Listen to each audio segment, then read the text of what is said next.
Muchas gracias al auditorio por estar acá, por acompañarnos. El día de hoy voy a hablar de un tema que ha evolucionado en los últimos 70 años de forma exponencial y hay cosas muy interesantes que podemos conocer y aplicar y que van a tener más desarrollo en el futuro. Entonces, lo primero que voy a mostrar fue pues, como la búsqueda que se hace en la literatura cuando uno asocia los términos de tecnología, endoscopia gastrointestinal. Vemos que desde 1971 pues, ha habido una serie de publicaciones importantes y pues, en los últimos 20 años ha crecido de forma exponencial. Hay múltiples adelantos en endoscopia gastrointestinal respecto a la calidad de imagen, diagnóstico y detección de lesiones y pues a partir de esto podemos ya ofrecer tratamientos endoscópicos que cada vez son más novedosos y más resolutivos. Los objetivos de esta presentación es dar una descripción técnica de las diferentes técnicas que hay en endoscopia gastrointestinal, su utilidad clínica y algo de evidencia científica. Para comenzar algo de historia, el pionero de la endoscopia gastrointestinal fue Adolf Kussmaul en 1882, cuando ve que pues, los faquires empiezan a introducir espadas y objetos en el esófago. Él dice, bueno, probemos con una sonda a nivel gastroesofágico para ver cómo se puede explorar el tracto gastrointestinal, ahí con aparatos muy rudimentarios, lámparas de luz indirectas, pudo visualizar parcialmente, pero no se pudo desarrollar un dispositivo efectivo para evaluar el tracto gastrointestinal. Posteriormente empezaron a aparecer cistoscopios, otros métodos endoscópicos dirigidos más a la parte de patología urológica y finalmente ya en el 57 Beising y Hirschowitz desarrolla un gastroscopio flexible, desarrolla pues una tecnología con fibra óptica donde es capaz de ver por un lente y con una luz directa el tracto gastrointestinal. Como vemos la foto, pues un paciente sin sedación, un colaborador, donde se permite pues, evaluar el tracto digestivo. Esto ya empezó pues, a crear posteriormente mayores dispositivos más tecnológicos y que nos permitía ver mucho más fácil los diferentes reparos del tracto gastrointestinal. Y esto nos dio una evolución a generar una luz convencional, que fue el primer desarrollo de gastroenterología para aplicarlo en cuanto a patologías diagnósticas. Nos permitió generar clasificaciones endoscópicas para reflujo, esófago de Barrett, enfermedad inflamatoria intestinal, esofagitis eosinofílica, esofagitis por cáusticos, úlceras pépticas, clasificar varices esofágicas. Aquí tenemos pues, un ejemplo de la clasificación de Mayo, muy conocida por todos nosotros para poder categorizar y evaluar la severidad de la enfermedad inflamatoria intestinal tipo colitis ulcerativa. Y la otra cosa muy importante que ha tenido gran impacto en la mortalidad en el desarrollo de neoplasias es la detección temprana de las mismas con la endoscopia. La primera pues una clasificación estandarizada en 2003, ya clasificación de lesiones tempranas, no era solamente diagnosticar el tumor ya en fase avanzada y no poder hacer nada, sino ver todos estos precursores que tienen un diagnóstico y un tratamiento precoz para el desarrollo de neoplasias, que fue la clasificación de París para ver lesiones elevadas o deprimidas, ¿cierto? Más pequeñas, que son precursores de cáncer gástrico. Esto lo podemos evaluar con luz de visión directa, luz blanca, pero se empezaron a aplicar otros métodos, como la cromoendoscopia, que es una serie de tinciones que se colocan a través de este tipo de lesiones y nos va a permitir detallar, ¿cierto? Lesiones tempranas para poder ser biopsiadas, identificadas, incluso la resección completa. Las primeras intervenciones, ya pues, una vez desarrollado la visión, fue el canal de trabajo. Este canal de trabajo ya nos introdujo a la endoscopia terapéutica. ¿Qué es lo que podemos hacer mediante el canal de trabajo? Colocar una pinza para tomar biopsias, introducir canastillas y balones para extraer cálculos, agujas para poder hacer escleroterapia, asas para recortar pólipos, cortadores para hacer mucosectomía, coagulación para terapiar con plasma para episodios de sangrado, bujías para procesos de dilatación en estenosis, balones, bandas elásticas para ligadura e inserción de prótesis en estenosis. Los avances en endoscopia pues, que vamos a hablar el día de hoy, respecto a la endoscopia diagnóstica, vamos a hablar de la magnificación y alta definición, endomicroscopía confocal, endocitomicroscopia, videocápsula endoscópica, ultrasonografía endoscópica y colangioscopia. Vamos a hablar algo de inteligencia artificial, así en detalle superficial, porque ya el año pasado lo habíamos implementado a más profundidad. Y respecto a la endoscopia terapéutica, vamos a hablar de la evolución de la resección endoscópica, la cirugía del tercer espacio, el cierre endoscópico y las picaturas, sutura endoscópica, ultrasonido endoscópico terapéutico, ablación y robótica. Entonces, comenzando con cromoendoscopia digital, ya teniendo la luz blanca, que teníamos dificultad para ver lesiones tempranas, y vemos que la cromoendoscopia resalta y permite pues, mejor detalle de estas lesiones, se creó en 1999 una tecnología donde a la luz blanca se le recortan unas longitudes de onda que se llama el NBI, que es una longitud de banda angosta, ¿cierto? Porque sabemos que en los haces de luz blanca tienen haces de rojos, verdes y azules, con diferentes longitudes de onda. Entonces esta tecnología lo que hace es suprimir la longitud de onda roja, dejando solamente las longitudes de onda cortas, que son la verde y la azul. Eso nos va a permitir, esas ondas verdes y azules van a tener una mayor afinidad a la hemoglobina, lo que nos va a permitir ver con mayor detalle los surcos de los diferentes segmentos del tracto digestivo y la vasculatura, sobre todo para poder detallar mejor las lesiones tempranas. Acá hay un ejemplo que lo que pasa con una manzana, si nosotros estamos viendo, cuando nosotros vemos un color, es el reflejo de la longitud de onda de ese color, ¿cierto? Las demás ondas son absorbidas. Cuando quitamos esa longitud de onda roja para algo que tiene color rojo, se va a ver negro. Por eso es que el NBI se va a ver un poco más oscuro, pero va a poder detallar mejor los vasos sanguíneos y las foveolas, ya sea del intestino o de la parte gástrica. A partir de esto se empiezan a desarrollar clasificaciones con cromoendoscopia para identificar lesiones polipoides y lesiones tempranas gástricas, en este caso para los pólipos colorectales, según la clasificación de Kudo y de Niles, podemos evaluar y con una buena correlación clasificar los pólipos si son hiperplásicos, adenomatosos o incluso aparición de tumores ya colorectales o gástricos. Posterior a esta cromoendoscopia aparece una tecnología que se llama BLI y LSI, que es parecido al NBI que hemos mencionado anteriormente, solo que las imágenes van a ser un poco más claras. Esto le van a colocar al filtro una luz magenta, lo cual va a permitir también con disociación de colores caracterizar mejor las lesiones. Se va a ver menos oscuro, por ejemplo en cáncer gástrico va a tener una gran aplicación porque van a permitir las lesiones que son vasculares, que tienen vasos anormales, displásicos, identificarlos mediante unos colores más rojos y las lesiones benignas con unos colores violeta. Entonces esas cosas de pronto van a ayudar al endoscopista a tener menos tasa de que no se pueda percibir tempranamente una lesión. Y la magnificación a través del mismo lente, que permite ampliar hasta 100 veces la imagen, nos va a permitir ver esa disposición de los vasos sanguíneos y también tener una buena correlación con lesiones tempranas. Cuando los vasos son irregulares, displásicos, pues tiene mayor correlación de que sea una neoplasia temprana. Otras tecnologías diagnósticas que tenemos, es posible avanzar en una sonda de microscopía electrónica a través del canal de trabajo, y esto pues va a permitir ver histológicamente en tiempo real estas lesiones que sospechamos de pronto puedan ser tumorales. Se llama la endomicroscopía láser confocal. En un plano focal dentro de la zona examinada vamos a poder ver esas lesiones o ver microscópicamente esas células. Aquí tenemos un ejemplo. La primera imagen que ven es el epitelio escamocelular del esófago. La segunda imagen es una imagen ya de esófago de Barrett. Como vemos, hay unas células cilíndricas, una metaplasia intestinal completa. Y la tercera imagen ya vemos unos vasos, unas células desordenadas de aspecto displásico, que es un esófago de Barrett con displasia de alto grado. Entonces vamos a tener predictivamente pues, una apreciación histológica de la parte gastrointestinal. Y aquí en la parte inferior vemos cómo también tiene buena correlación en la enfermedad inflamatoria intestinal. Vemos las células del intestino, preservada la arquitectura, y en la segunda imagen vemos que ya hay una disrupción de esas células intestinales características de la enfermedad inflamatoria intestinal.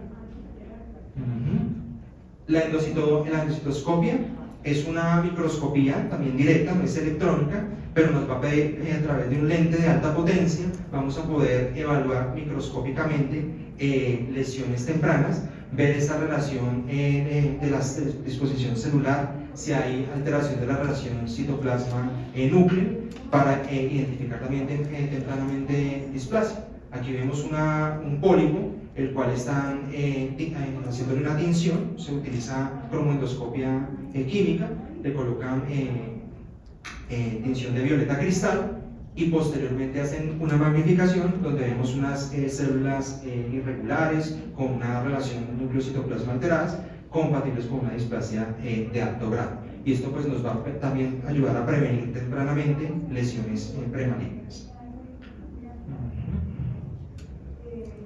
La otra tecnología que ha tenido desarrollo en los últimos 20 años es el ultrasonido endoscópico. No solamente hemos podido ya caracterizar si la invasión de los tumores tiene una invasión temprana, sino invasión profunda, que nos va a identificar tempranamente el pronóstico y el tratamiento.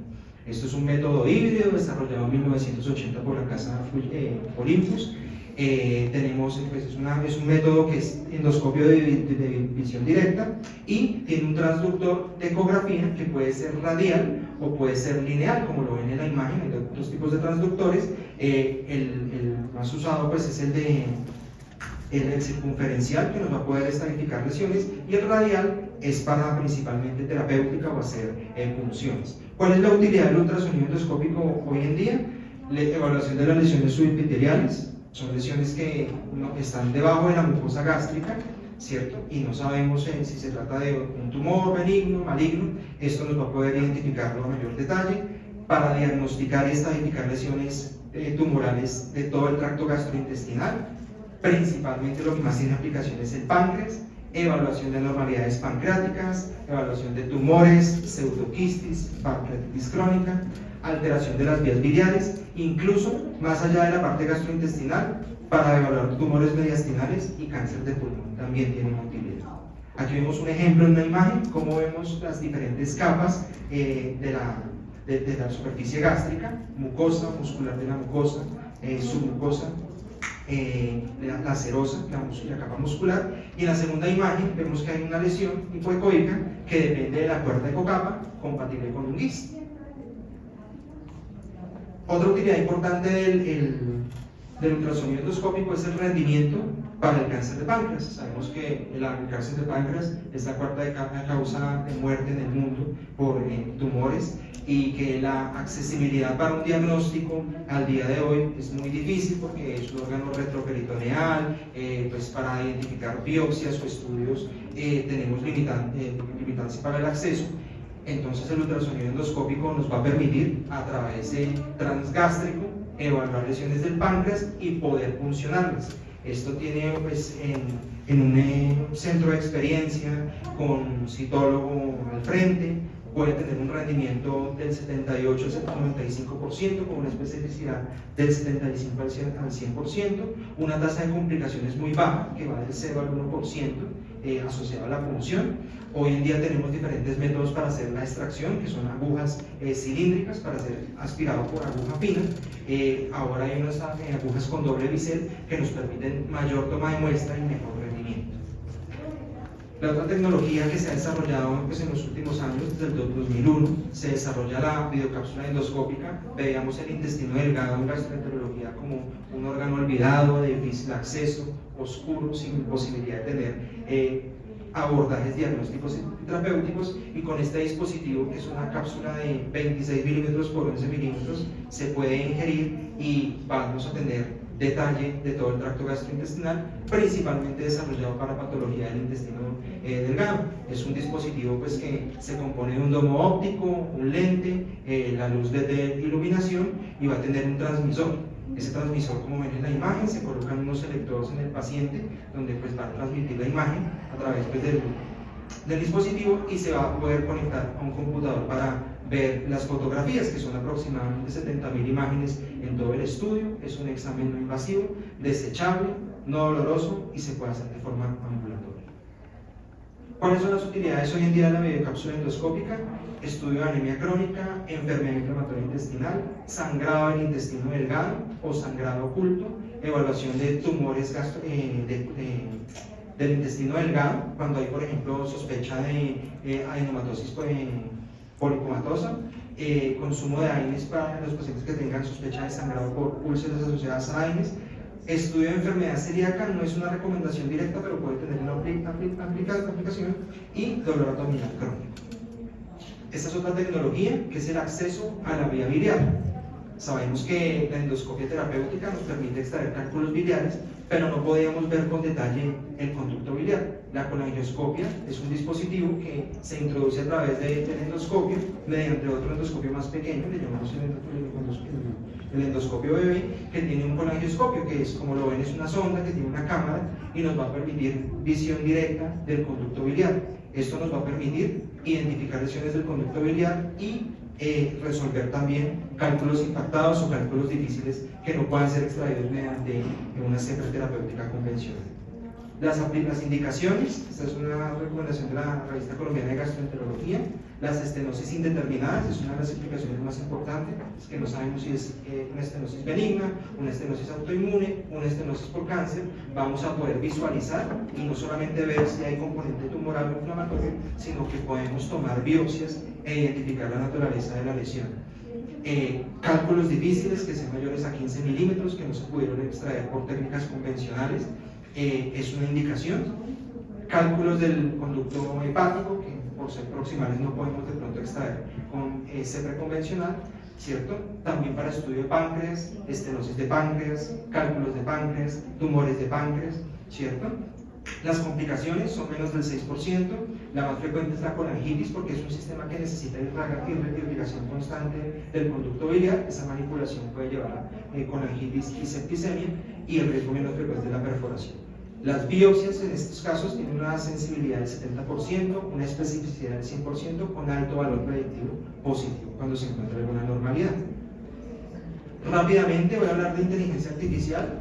Si quieren de pronto profundizar, el año pasado hice una charla de inteligencia artificial y las aplicaciones en todas las métodos endoscópicos para explicar así a grandes rasgos qué es la inteligencia artificial. Pues la inteligencia utilizada por las máquinas para predecir o identificar alguna cosa. Entonces, en este caso hay un ejemplo donde le colocan unos patrones, unos algoritmos a la máquina y le enseñan con estos patrones a identificar cosas. Entonces, según los patrones, las características, las siluetas, podemos identificar si es un gato, un perro, y a través de algoritmos. Esa es como la inteligencia más primitiva, y ya pues hay un aprendizaje supervisado que es más complejo, donde hay redes circunvolucionales que integran todas estas imágenes, millones de imágenes, y pueden detectar, ¿cierto?, y predecir cosas. En este caso, para la aplicación de endoscopia, lo que más se ha usado hoy en día es para identificar lesiones colorectales. Tenemos una detección por sistema CADE, que se llama el CADE, esto es de la casa Fujifilm, y permite identificar pólipos, incluso puede predecir si tienen componente de adenoma o componente neoplásico. Aquí, como vemos la imagen, ahí se ve una lesión polipoide, ¿cierto? A través, pues, digamos, de colores y de la forma de las criptas, el sistema ya puede identificar si se trata de una lesión hiperplásica o neoplásica. Ahí nos está sugiriendo que puede ser una lesión neoplásica, entonces asiste al endoscopista para pues, que sea resecado, o de pronto por error humano no se puede pasar una lesión.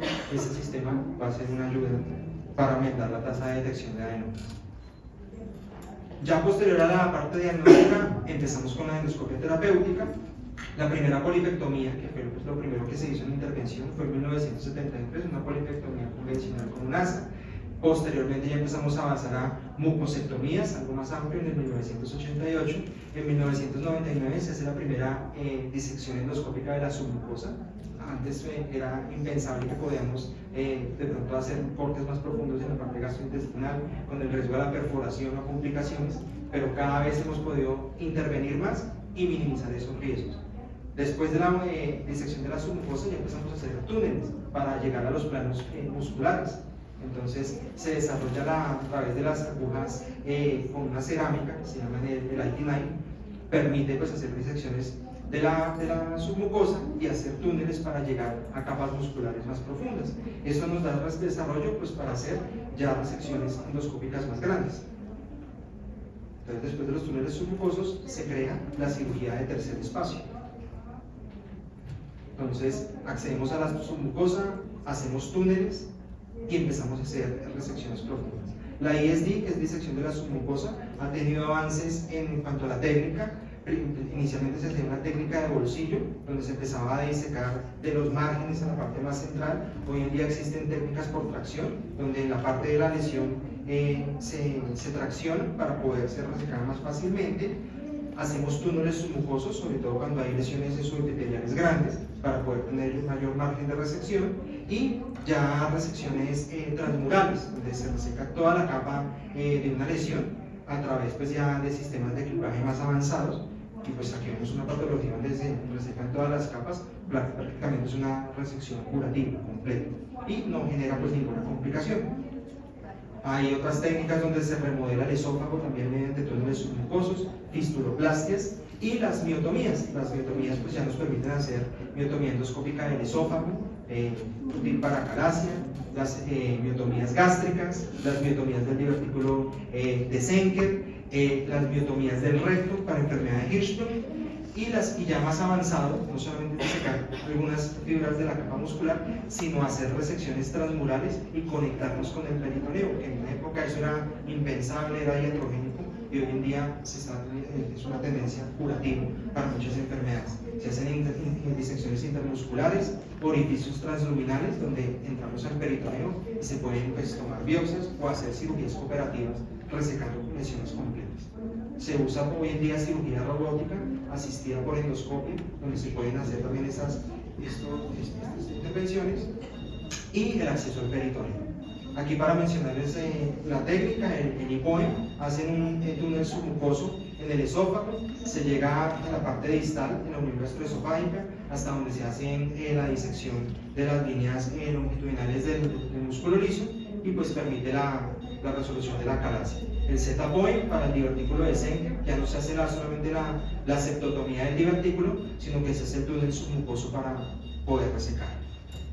El G-POE, útil cuando hay gastroparesias refractarias que no han funcionado con medicamentos, podría ser una ayuda haciendo una pilorotomía, teniendo mejores resultados cuando se hace doble pilorotomía mediante técnica de túnel.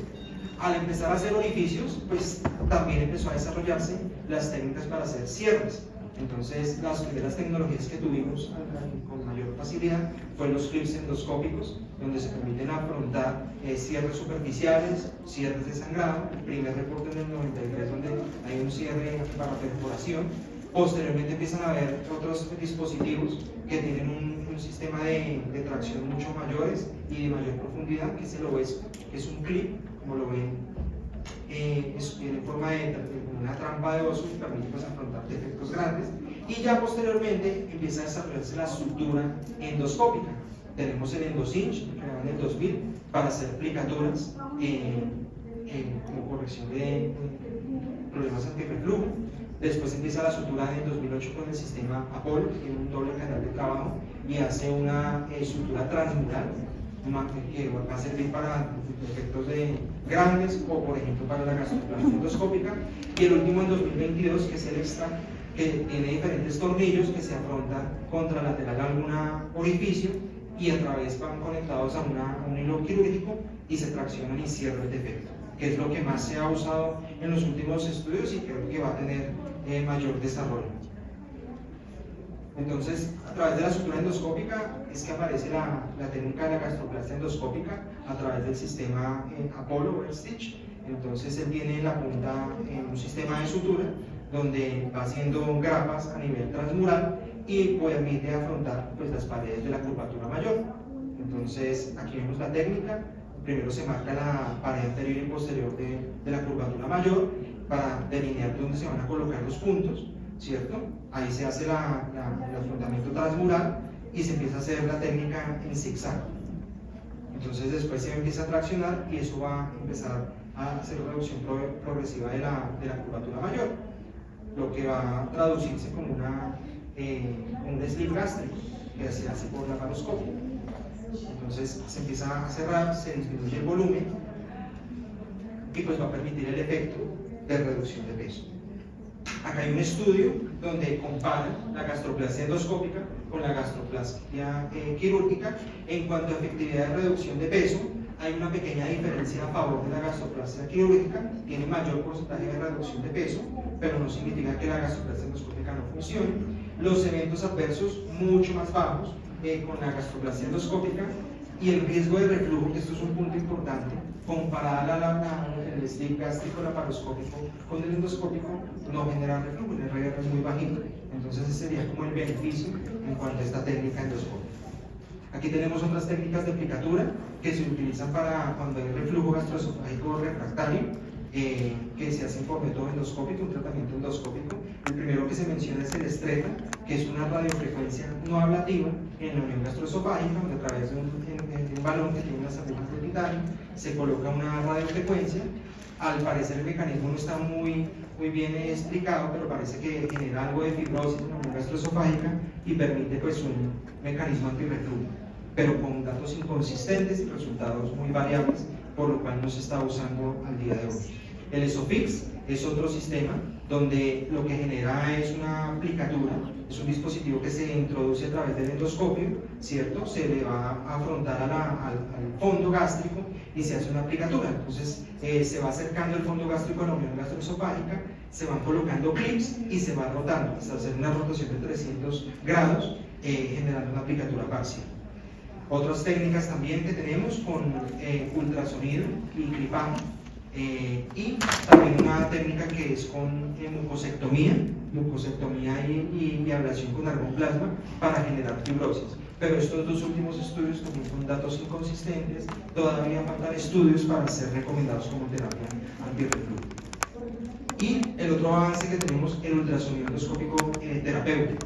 Al día de hoy, pues no solamente la endoscopia nos va a permitir tomar biopsias, sino que también nos va a permitir hacer intervenciones. Lo más utilizado hoy en día, los sistemas de aposición transluminal, que son unos stents que nos van a comunicar una cavidad con otra. En este caso, como está en la imagen, hay una lesión necrótica en el páncreas, entonces vamos a hacer una cistogastrostomía, donde conecta esa conexión con la cavidad gástrica y va a permitir el drenaje. Otras indicaciones: drenaje del conducto biliar, cuando hay esta de difícil canulación, estenosis malignas de la vía biliar, obstrucción del hilio hepático, se pueden hacer anastomosis a través del segmento gástrico con el hilio hepático o del duodeno con el tercio distal de la vía biliar. Estenosis del conducto pancreático no accesibles por OSR, colecistostomía, pacientes que no puedan ser llevados a cirugía por condiciones de comorbilidad muy grandes, se les puede hacer una medida derivativa. Síndrome de asa aferente, la asa aferente es una condición que se da en los bypass gástricos, donde la asa aferente se acumula de líquido y empieza a generar un fenómeno obstructivo y a veces comprime la vía biliar. Entonces en este caso podría tener ayuda. O los pacientes que tienen un bypass gástrico y no podemos acceder al duodeno o al estómago y presentan de pronto un sangrado o queremos acceder al conducto biliar, se puede hacer una comunicación nativa, una comunicación con nuestros dispositivos. Aquí para mostrarles la primera imagen, una colecistitis, la cual drenan con el dispositivo LAMS, la drenan sin complicaciones, y las técnicas para drenar la vía biliar, que puede ser por hepático-gastrostomía, coledocododenostomía o un drenaje transpapilar anterior. La endohepatología ha sido otro de los avances que ha tenido el ultrasonido endoscópico para problemas hepáticos. En este caso, para la cirrosis, por ejemplo, cuando hay complicaciones por varices esofágicas o varices de difícil manejo, por tratamiento endovascular, se colocan unos dispositivos que se llaman unos COIL y eso reduce la presión portal y disminuye las varices. También se puede medir el gradiente portosistémico, se pueden colocar shunts portosistémicos, hacer elastografía, ecografía de alto contraste y paracentesis. La ablación, por último, que les voy a hablar, es una técnica que se utiliza para la enfermedad del esófago de Barrett con displasia, que son unos electrodos que se colocan en la zona del esófago de Barrett y se colocan diferentes aplicaciones de radiofrecuencia. Entonces esto es como una aplicación que se hace cuando hay displasia de bajo grado o alto grado, que puede tener pues, eficacia.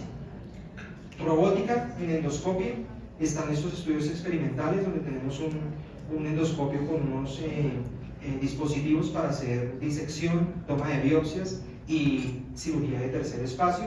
Estos son modelos ex vivo, pero pues ya están reportados y son útiles también para disección pues, de tumores.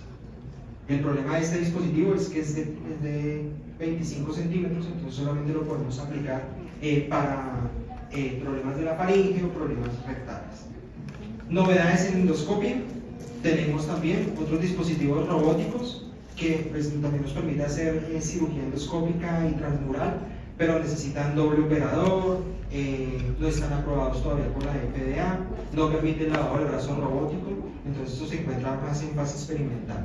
Otra cosa nueva que encontré: la colonoscopia ya asistida por un magneto flexible, donde el equipo se puede manipular a través de un transductor magnético y se puede completar, y no solamente podemos hacer colonoscopia diagnóstica, sino también hacer intervención. Y la cápsula robótica, ya es una cápsula también que podemos manipular. Hasta el momento solamente hay como reportes para estudio del estómago, puede identificar ya mediante inteligencia artificial patrones y diferentes segmentos del estómago, pero pues con ningún propósito terapéutico. Lo que viene en desarrollo para la cápsula robótica: inyectar medicamentos, probablemente medicamentos hemostáticos en caso de sangrado, tomar muestras en caso de que encontremos alguna lesión anormal, o marcar lesiones para poder ser abordadas por enteroscopia más fácil, pero eso está en desarrollo. Y ya, prácticamente estas son las novedades en endoscopia. Cuando Albert Einstein propuso la teoría de la relatividad, ni siquiera se había creado la bomba atómica, y ya después en el mismo tiempo apareció y dijo: yo nunca pienso en el futuro, viene demasiado rápido. Y eso es lo que nos está pasando en endoscopia. Muchas gracias.